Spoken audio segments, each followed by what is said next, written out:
Oh, welcome back. This week, the fine fellers and fellettes at O'Reilly want to help you better understand. Derek Bieri rose from a small town mechanic to a YouTube sensation, capturing hearts with every wrench and restoration. But now the beloved face-off Vice Grip Garage has just been handed a life imprisonment sentence, sending shockwaves through fans who never imagined a moment like this. The workshop lights stand cold. The tools untouched, in whispers of what led Tahi's fate spread like wildfire. A story once filled with engines now turns towards something far darker. Before Derek Bieri ever became the subject of internet speculation, before journalists and fans alike debated the truth behind viral headlines, he was simply a man who possessed an extraordinary love for cars and an unwillingness to let them rust away in forgotten fields. His story begins in Neenah, North Dakota, a modest city surrounded by expansive farmland and rural communities where hard work was not just valued but essential for survival. From his earliest years, Derek was immersed in a lifestyle defined by manual labor, heavy machinery, and practical problem-solving. Growing up on a farm meant that everyone in the household had to contribute, and young Derek quickly discovered his natural affinity for mechanical work. He spent countless hours tinkering with farm equipment, dismantling old engines, and figuring out how things work through observation and experimentation. These formative experiences did more than teach him technical skills. They instilled within him patience, creativity, and an unshakable resilience that would later become the defining characteristics of his restoration work. His family recognized this passion and encouraged him to explore it further.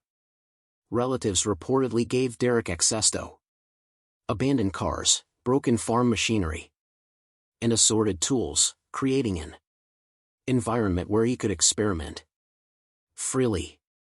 This freedom fostered both confidence and ingenuity, teaching him to approach complex mechanical problems with creativity rather than frustration. He learned how to disassemble components and rebuild them better than before, how to improvise when replacement parts were impossible to find, and how to diagnose problems systematically. These foundational skills would prove invaluable in his future career. After completing high school, Derek explored various pathways to develop his abilities further. He worked briefly in corporate environments and spent time in automotive workshops. But these experiences only clarified what he already knew in his heart. His true passion lay not in climbing corporate ladders or following someone else's procedures, but in getting his hands dirty and bringing neglected vehicles back to life. This period of exploration helped crystallize his personal philosophy.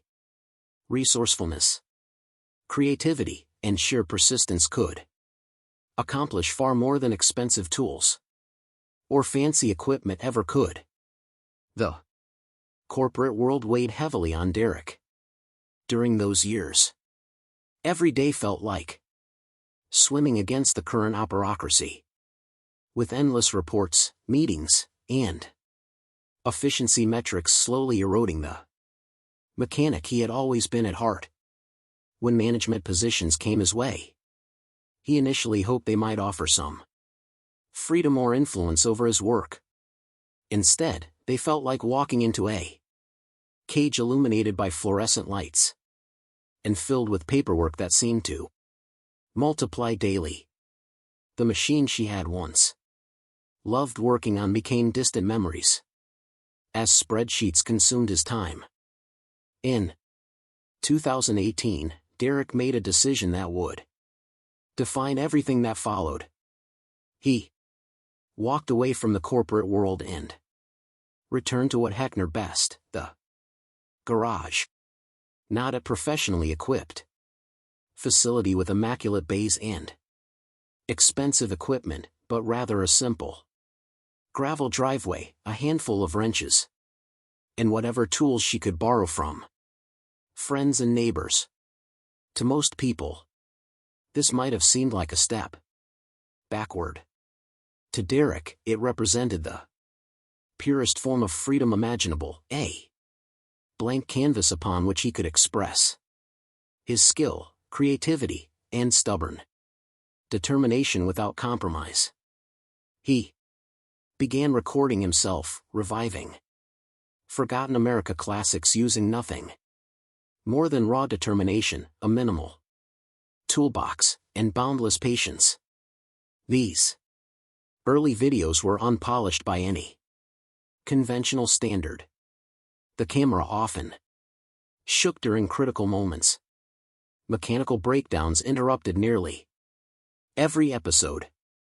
Yet, that very imperfection became his trademark, a visual testament to authenticity. In an era of overproduced content, viewers were not watching a scripted television show. They were watching a real person tackle real problems in real time. Vice Script Garage quickly evolved from a simple YouTube channel into something approaching a movement. Viewers connected deeply with Derek's openness, his self-deprecating humor, and his refusal to hide mistakes from his audience. Unlike many content creators who stage dramatic moments or manufacture conflict, Derek simply showed things as they actually were.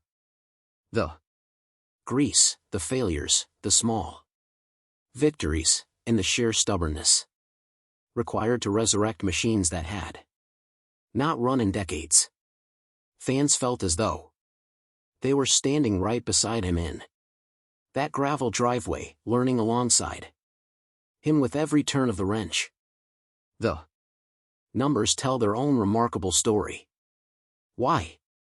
Late 2020, the channel had reached 1 million subscribers, an extraordinary milestone for any hands-on restoration channel. Growth only accelerated from there. In 2022, Motor Trend partnered with Derek for a television show called Roadworthy Rescues, bringing his unique brand of automotive passion to national audiences. By 2024, Vice Grip Garage has surpassed 2 million subscribers, accumulated billions of total views, and Eric's estimated net worth had climbed approximately $3.1 million. To the classic car community, he had become far more than just another content creator. He stood as a symbol of Theo 8 yourself spirit, living proof that an ordinary person armed with skill, persistence, and humor could achieve something truly extraordinary. Behind every successful person, there is often a story of partnership and support that makes their achievements possible. For Derek Bieri, that story begins with Jessica, and their relationship predates Vice Grip Garage by many years. According to multiple accounts, Derek and Jessica first crossed paths when they were both in 6th grade. Just kids attending school and navigating the complexity soft adolescence. Nothing romantic developed during those early years. In fact, one source includes an amusing detail. Jessica apparently showed no interest whatsoever in Derek during their school days, making it abundantly clear that he was not her type. Life took them in different directions after those initial Encounters, and many years passed without contact. Some accounts suggest they reconnected during the youth, possibly in high school or early adulthood, while others indicate the exact moment of their reunion remains unclear. What everyone agrees upon is that when their paths finally crossed again, something fundamental had changed. The easy childhood familiarity gradually transformed into genuine friendship. And that friendship naturally evolved into something much deeper. The long gap between their childhood acquaintance and adultera connection had given both of them to change, mature, and discover who they truly were as individuals. Their friendship blossomed into love. And on July 19, 2008, Derek and Jessica were married. Their partnership has always been described as something far more than a traditional marriage. It represents both a personal and professional union. Jessica is frequently mentioned as the co-owner and behind-the-scenes leader of Vice Grip Garage, handling the business logistics that allow Derek to focus on what he does best. She supports planning, helps with organization, and occasionally makes appearances in videos or at public events. Their teamwork creates a powerful synergy. Derek brings the energy, humor, and hands-on automotive passion, while Jessica provides structure, stability, and steady management. Together, they built something that millions of fans love and follow closely. The couple also built a family along the way. Derek and Jessica have 3 sons who occasionally appear in brief clips, social media moments, or casual family scenes shared with viewers. Even though their children are still young, their presence in the content demonstrates how central familiar to the Bieri household. In late 2021, the family made a significant decision to relocate from Minnesota to Tennessee. Multiple factors influenced this move, including the desire for a more family-friendly environment, lower cost living, and a location better sato their expanding workshop and growing business operations. Despite the tremendous popularity that Vice Script Garage achieved, no creator exists in a vacuum, and the channel has not been immune to criticism or community debate. Point 1. Recurring point of discussion among longtime viewers concerns the perceived evolution in the channel's tone and focus.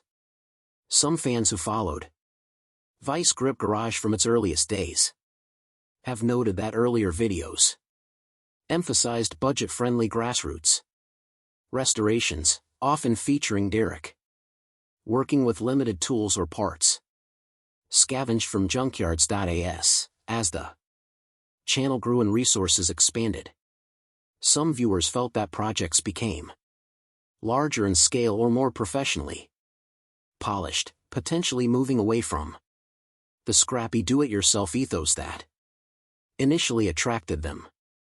On discussion forums, some fans expressed that once Derek moved into a bigger garage with more equipment, the content lost some of its original relatability.